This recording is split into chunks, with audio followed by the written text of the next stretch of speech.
So, did you know that adding an authorized user to your Chase credit card can actually do double duty? It can give a massive boost to someone else's credit score and, at the exact same time, earn you extra rewards in the process? Welcome to this explainer. I'm absolutely thrilled to walk you through what is genuinely a fantastic tool in your financial toolkit. Because whether you're a parent wanting to give your teenager a real financial head start, or maybe a business owner looking to streamline expenses with your team, mastering this feature, it's a total game changer. Right, let's dive straight into this big question because the answer is a very resounding yes. By the end of this explainer, I'm going to show you exactly how to leverage your existing Chase account to share your credit power safely, maximize those points, and crucially, avoid the common traps that tend to catch people off guard. Here's our roadmap for today. We're looking at a quick intro to authorized users, the eligibility requirements, a simple step-by-step Chase guide, the impact and important considerations, and then we'll wrap up with managing users and avoiding those pitfalls. Okay, starting off with Section 1, an intro to authorized users. Let's just get the absolute basics down. So the really crucial point here is understanding the dynamic. Basically, an authorized user is someone you officially invite to share your line of credit. They actually physically receive a credit card, and it has their own name printed right there on the front, linked directly back to your account. Meaning, they can take that card to the grocery store, buy plane tickets, shop online, just exactly like you do. But here is the major distinction. While they get all the spending power, they hold absolutely zero financial liability. The primary cardholder, so that's you, remains 100% responsible for paying the bill every single month. You're essentially extending your financial trust to them, but in exchange, every single swipe they make earns rewards for your primary account. It's just a brilliant way to hit sign-up bonuses faster or rack up everyday points. Moving on to Section 2, eligibility and requirements. So, who can actually be added to your account? Well, you might actually be surprised to learn this. Unlike some other credit card issuers out there that require authorized users to be, say, 13 or 15 years old, Chase has absolutely zero minimum age requirement for authorized users on personal cards. Yeah, you heard that right, zero. Legally and functionally, there's no age floor at all. This makes Chase an incredible option for families. I mean, you could theoretically add a newborn, though practically speaking, it's a strategy a lot of parents use to start building a really robust credit history for their kids before they even hit high school. And when you're finally ready to add someone, you really don't need a mountain of paperwork. You'll just need to gather this basic info to get going: their full legal name, their date of birth, and their residential address. Notably, a social security number isn't strictly required by Chase at the initial onboarding stage, but, and here is an actionable insight for you, if your primary goal is to help this person build up their credit score, you will eventually want to provide that SSN so Chase can accurately report their positive payment history over to the major credit bureaus. All right, Section 3, the step-by-step Chase guide. Let's look at adding a user online. Whether you prefer using your desktop computer or just the Chase mobile app on your phone, the flow is highly streamlined into these 5 really simple steps. Basically, you'll log in, find the account management section, dive into the security manager, select the Add User option, and input the details. Let's actually look at how this interface is laid out. Once you're logged right into your Chase dashboard, just look towards the top navigation bar. You're going to click Account Management to reveal a drop-down menu. And then, from there, you just select Access and Security Manager. It's tucked away safely, exactly where you'd expect to manage the keys to your account.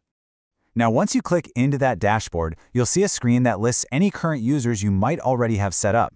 If you look over to the top right side of the screen, you'll spot a prominent blue button that says Add New User. Clicking that button opens up the form to start typing in your family member or employee's details. You just follow those prompts, verify the info, and boom. Chase is going to mail the new physical card to the primary cardholder's address within about 7 to 10 days. Now, a quick note if you're a business owner adding an employee to a Chase Business Complete banking account. The setup here is slightly more advanced, and what's really fascinating is that you can strictly control their access levels. You're not just handing over a blank check, right? You can restrict an employee so they can see activity only, meaning they view balances but can't spend, or you can set them to transact only, which lets them accept payments but completely hides your overall bank balances.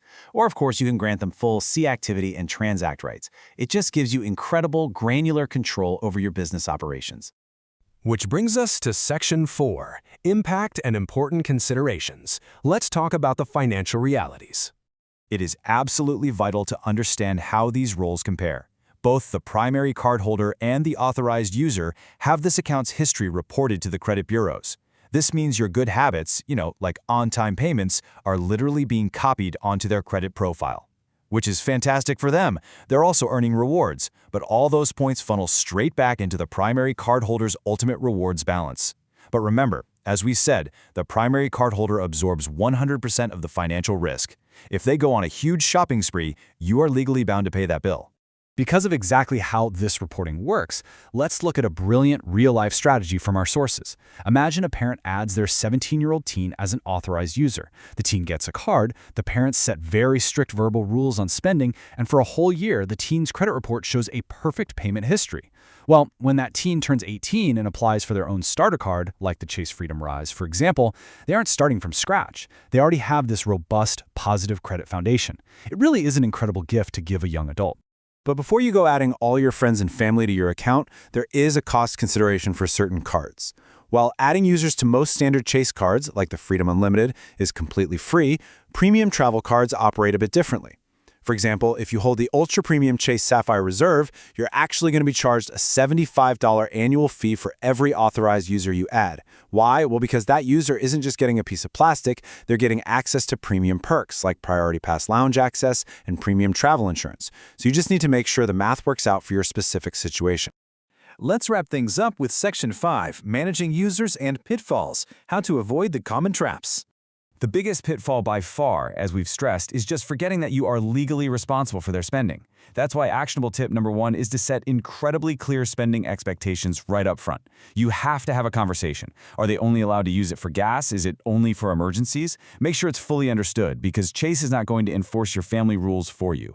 And finally, if things do go south, or maybe you just naturally want to remove someone from your account down the line, you actually cannot do it online. It's a really common point of frustration.